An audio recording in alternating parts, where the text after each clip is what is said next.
办理长裁定，民众党前主席郭文地同款是以7000万交保。今仔早起，郭文地搁再因为政治现金定案出庭。另外，木科公司董事长李文官佮会计师段木正，郭文地同学被告李文忠今仔是以证人的身份出庭。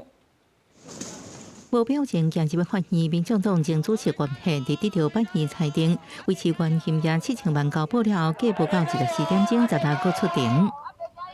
主席，昨天柯美兰喊话要小草不要抗议，是有什么原因吗？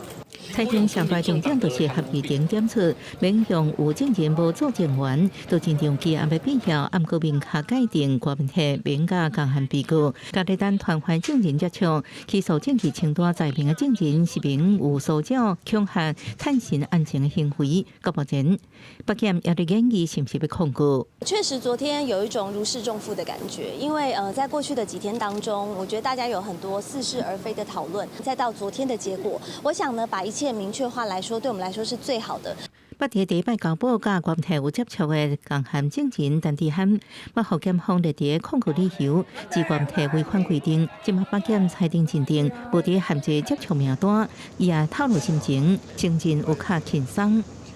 今天有准备什么吗？这摆开庭重点放伫政治现金定案，共犯被告李文忠用证人身份到庭，以正式受郭文地指示，成立众望基金会，起初规划郭文地做董事长，不过最后由来做相关的财务核准也拢是伊负责。不过后检方问到郭文地捌传信，向伊讲若是需要认定，党部应置换，伊是回讲已经对信息内容无清楚。